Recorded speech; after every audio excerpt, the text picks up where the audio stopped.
terakhir kali kapan sih Bu naiknya Bu? Terakhir Itu kali. terakhir kali 2016 ya, 2016 dan ini kan sesuai dengan undang-undang perkeretaapian juga. Kita kan ada namanya tarif terhadap subsidinya, tarif kepada penumpangnya, dan itu semua diatur oleh undang-undang juga dari Kementerian Perhubungan. Wacana untuk naik tarif itu awalnya dari mana sih Bu? Untuk Sampai saat ini belum ada. Jadi survei-survei yang dilakukan KCI pun itu rutin sebenarnya setiap tahun, karena kan ada inflasi, ada kenaikan UMR, sehingga kami harus memastikan ATP dan WTP. Selebihnya untuk menentukan tarif itu bukan di bukan. Oh berarti maksudnya dari KCI sendiri belum ada rencana naikin tarif gitu? Maksudnya karena kan wacananya? sebenarnya kan bukan dari KCI.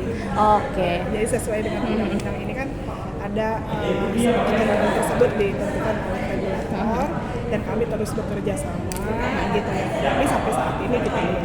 Oke. Terus kalau dari KCI sendiri ada nggak sih Bu data soal kelas ekonomi pengguna KRL gitu? Satu tarif. Jadi ada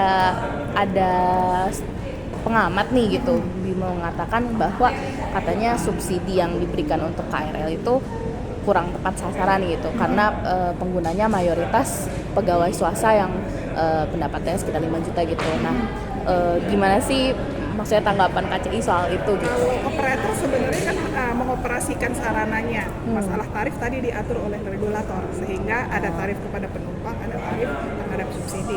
Terkait dengan kelas masyarakat ini kan perlu dikaji juga gitu. Karena menurut saya justru orang yang menggunakan transportasi publik itu orang yang berkontribusi untuk menjaga bumi ini. Gitu, mau siapapun dia.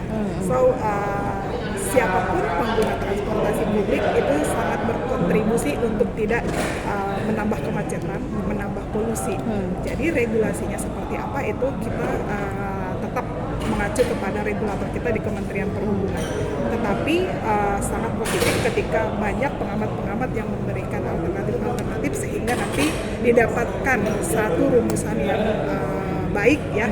Bagaimanapun saya sebagai orang Medan juga punya mimpi untuk dapat KRL seperti di Jabodetabek gitu ya. Pengembangan layanan ada juga di semua pulau dan yang lain, sehingga hal-hal inilah yang menjadi konsen bagaimana sebenarnya pengaturan tarif tersebut. Terakhir Bu, jadi salah satu saran yang disampaikan dari pengamat itu gitu, misalkan andai kata nih tarifnya beneran naik gitu ya. Iya.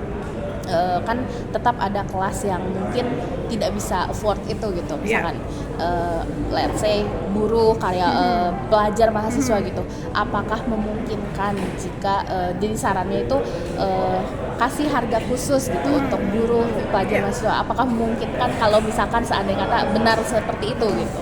Kembali seperti jawaban saya tadi, sesuai dengan regulasinya, KAI Komuter itu sebagai operator. So, perumusan tarif itu ada tarif subsidi, ada tarif kepada penumpangnya. Jadi itu regulasi itu yang kita laksanakan, sehingga KAI Komuter itu pasti mengikuti regulasi dari yang ditentukan oleh Kementerian.